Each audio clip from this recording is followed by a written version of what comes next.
இல்லை இல்ல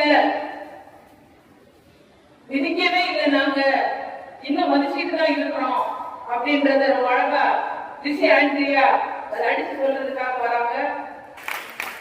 தொடங்கலாம் உங்கள் பேச்சை, வாழ்த்தை. மதிப்பிற்குரிய நடுவர் அவர்களே, ஆசிரியர்களே, எனது நண்பர்களே, இன்று நான் பெருமையுடன் சொல்ல வந்திருக்கிறேன், நம் கலாச்சாரம் மதித்துதான் படுகிறது. திருவிழாலாம் வந்தா நம்ம என்ன பண்ணுவோம்? வீட்டுல விளக்கேற்றுவோம். ஆனா இன்ஸ்டாகிராம்ல ஸ்டோரியும் போடுவோம். அதுவும் கலாச்சாரம் தான். என்ன கொஞ்சம் டிஜிட்டல் வெர்ஷன். எதுக்கு நம்ம விளக்கேற்றோம்? கலாச்சாரத்துக்காக. டிஜிட்டல் வெர்ஷனுக்காக நம்ம இன்ஸ்டாகிராம்ல ஸ்டோரி போடுறோம். எதனால போடுறோம்னா நம்மளை பார்த்து 4 பேர் விளக்கேற்றி ஸ்டோரி போடுவாங்கல்ல. இருந்தா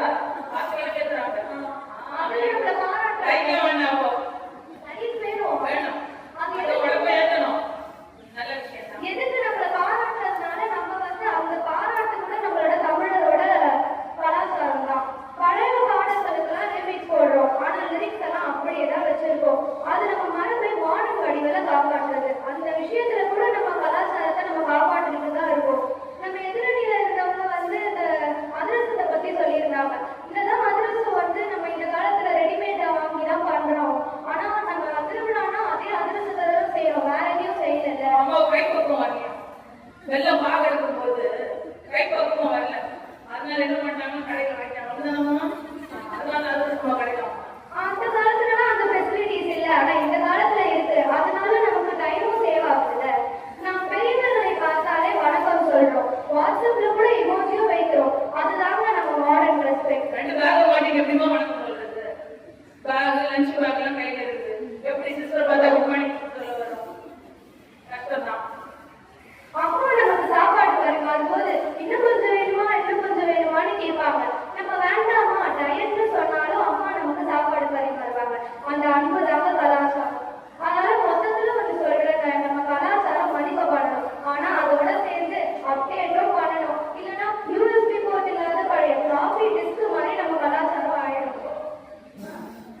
நம்ம கலாச்சாரம் தான் நம்ம அதை அடையாளம். அதை நம்ம காமெடி செஞ்சாலும் அதோட மதிப்பு குறையாது.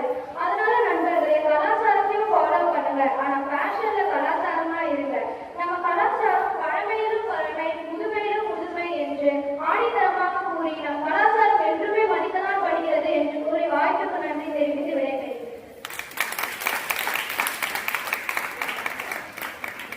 என்ன மதிக்கப்படக்கூடிய இந்த கலாச்சாரம் இல்ல இல்ல இந்த கால சூழ்நிலையில அவசரமாக ஓடிக்கிட்டு இருக்கக்கூடிய இந்த காலத்தில் விதிக்கத்தான் படுகிறது என்று கூற நம்முடைய மாணவி மித்திலா அவர்கள் இதோ உங்கள் மத்தியில்.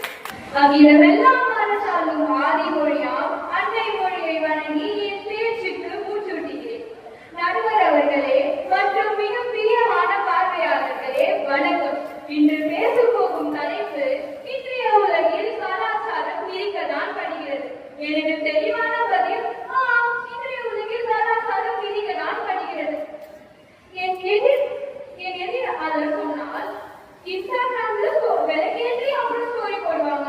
ஆனா இன்ஸ்டாகிராம்ல ஸ்டோரி போடுறதுனால காலையில எழுச்சி ரெடியாகி அப்புறம் ஸ்டோரி போடுறோம். ஒரு காலத்துலலாம் காலை எழுந்தவுடன் வீட்டில் சூரியனை வணங்குவது, பாட்டியின் கால்களில் ஆசீர்வாதம் வாங்குவது, வீட்டுக்குள் நுழைய முன் கால்களை கழுவது, இது எல்லாம் நம் வழக்கமாக இருந்தது.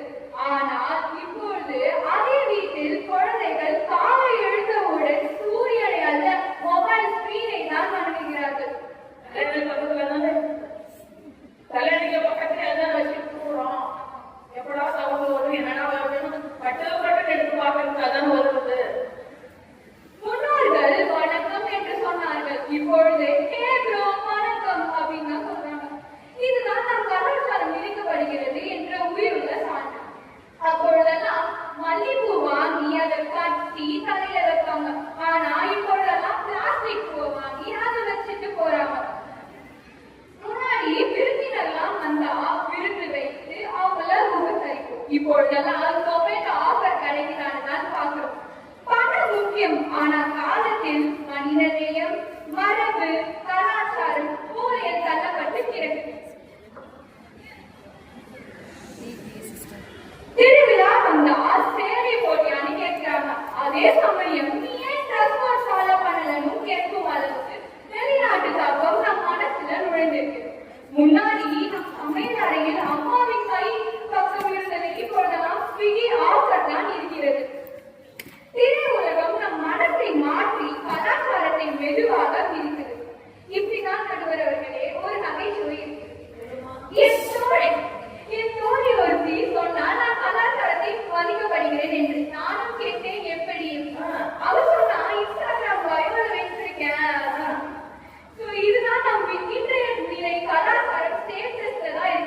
So, எனக்கு இன்றைய அவசர உலகில் நமது கலாச்சாரம் விதிக்கதான் படுகிறது என்று சொல்லி என் முறையை நான் புரிந்து கொள்கிறேன். நன்றி.